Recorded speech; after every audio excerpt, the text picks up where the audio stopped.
This is Umar Ahmed for IFL TV, proudly sponsored by Everlast. We're in London here today to officially announce Shields v Marshall, September 10th, live on Sky Sports, live at the O2. Ben, you must be delighted. Everyone at Sky, everyone at Boxer must be ecstatic about this.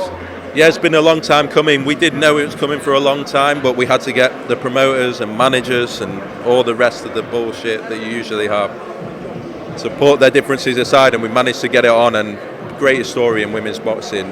I've been following the story for so long. Been with both of them now for a year. I've seen Savannah go from chief support, middle of the card, to headlining shows in Newcastle and becoming a superstar. I don't think she was ready for this fight 12 months ago. She's ready now, and it will happen at the O2, and you can just see the media interest is incredible. Obviously, we did Calm Brook.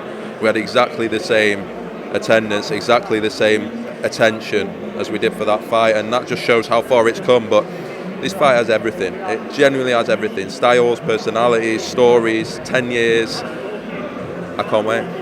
You mentioned Calm Brook there, and that was a very complicated fight to get over the line. It took years and years and years. How complicated was this to finalise? It was complicated, but the good thing about this fight is both fighters wanted it. They're both in their prime. They're both ready. They both want to. Clarissa wants to avenge a loss. Savannah feels like she now is the greatest fighter in the world. You know, when she fought her in the World Championships all those years ago, she was a very different fighter. She wasn't training with Peter. She's developed so much in the past few years where she feels unstoppable. And people talk about this as a puncher against a boxer. Well, I don't actually think it is. Savannah is a really, really smart boxer, and I think she's going to box really, really well, and she's going to obviously have that knockout power. But yeah, it's been a long time in the making. I'm very, very glad to be here. It was difficult, but the main thing is both fighters wanted it the whole time. They know what this means for the sport. They know the history. Sport needs great stories. I said it up there, like, it's always built on rivalries. Like, we see the F1, why everyone's interested at the moment because of Lewis and Max, and even in boxing itself with Ben Eubank and Joe Frazier and Muhammad Ali and Froch and Groves. And those are the fights that transcend boxing. Women's boxing, I feel, has its first big rivalry, and it's right at the top, and it's in the heavyweight division for the girls, and middleweight division. It's got everything, and it's going to do so much for the sport in general, not just women's boxing. Given that it's an undisputed fight, there's a lot of beef, as you said, and a lot of other elements to this fight, American v English as well. How close were you guys, or how much thought did you give to putting it on Sky Sports box office? We definitely, I don't, obviously people will have their opinions, but I know what equals a box office fight on Sky and what they decide. This could have easily been a box office fight.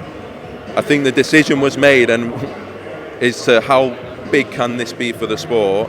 If we can get 1 million people alone watching this in the UK, and this really is going to be the greatest advert for women's boxing that there's ever been. I really believe this fight, for a boxing fan, you know, as a fan, if I was sat at home and I knew that I could watch this and it wasn't going to be on box office, it's unbelievable. And I just thank Sky, because they had to get behind this fight. It's a big money fight, and they usually, historically, maybe it would have ended up on box office. So they have backed me massively.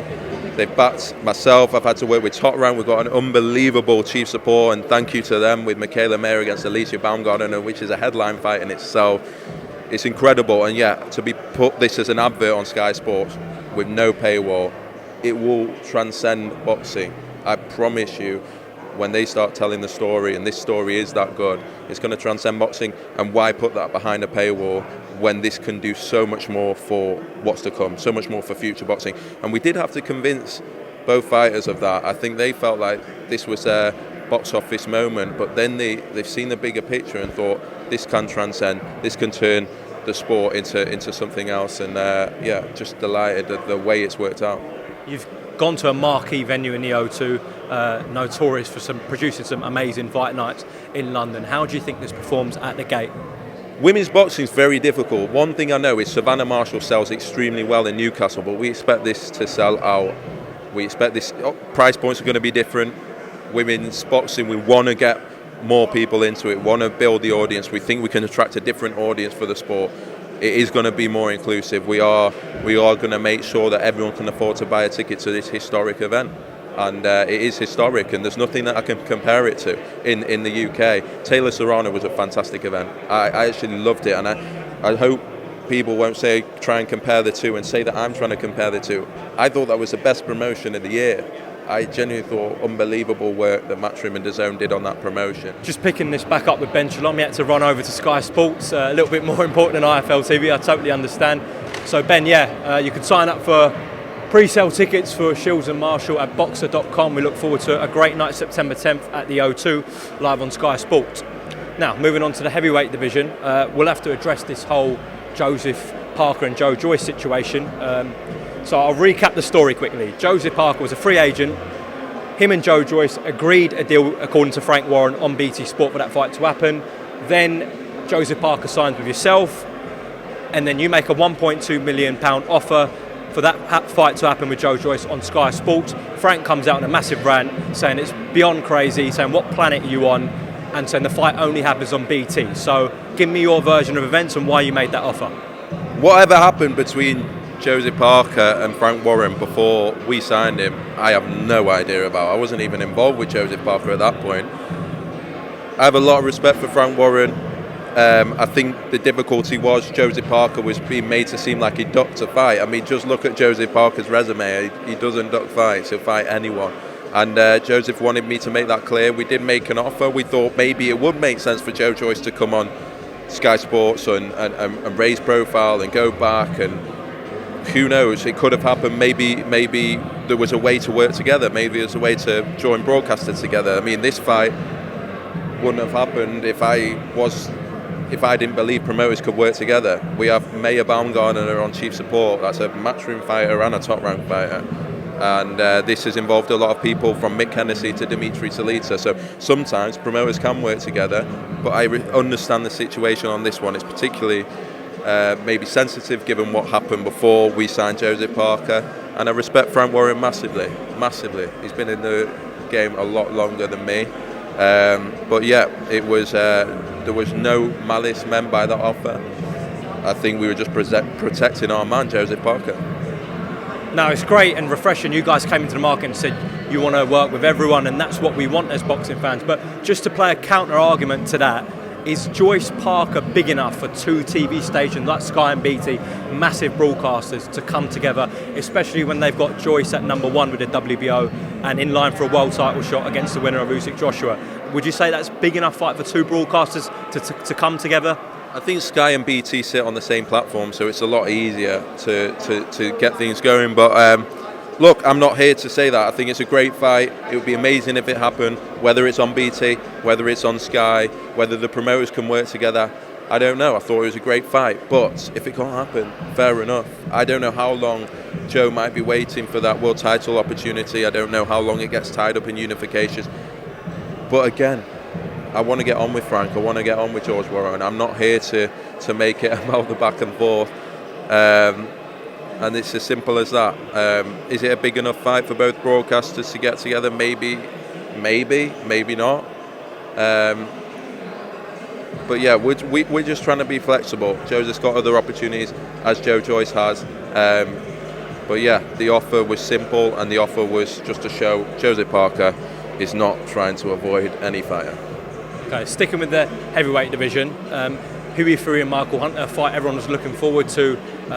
Unfortunately, that fight got pushed back. So what's the projected date for that? Are we still going to see Fury and Hunter? Aiming now for the end of September. Been told by Peter, Hughie 100% ready. It was quite serious what happened. Michael understood that it was serious. It's a final eliminator for WBA. It wasn't something that we could replace. The winner will fight Daniel Dubois. That's what we've been confirmed by the WBA, or otherwise he has to vacate, so we'll see.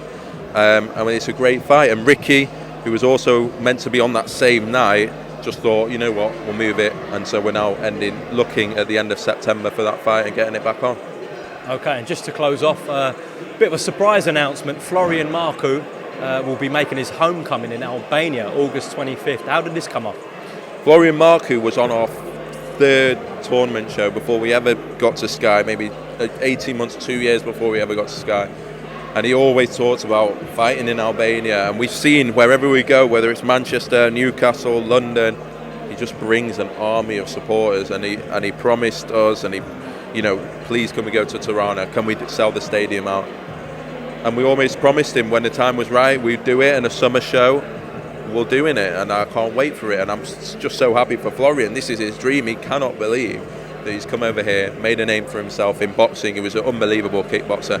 Now we're coming into the peak of his career, and he gets to go home, and he is like David Beckham over there. He gets stopped by everyone. The Prime Minister was on the phone making sure that we put on this fight. Everyone's involved, government, everything. I don't think people realise how big a star he is over there. There isn't an Albanian on this planet that doesn't know who Florian Marku is. Ben Shalom, thank you very much for talking to IFL TV. Just leave us with a final word about September 10th, what we saw at the presser today and what we expect on fight night between Shields and Marshall.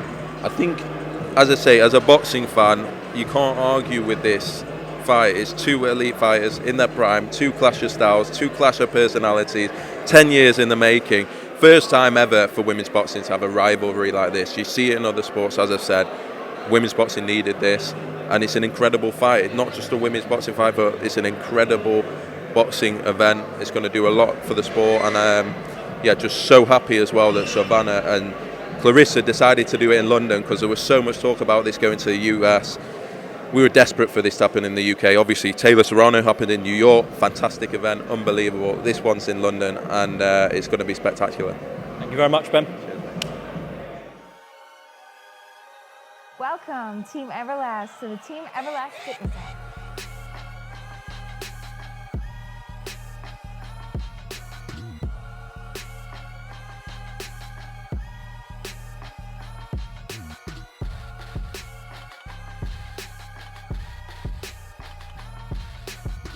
Download the Everlast Fitness app and find your greatness within.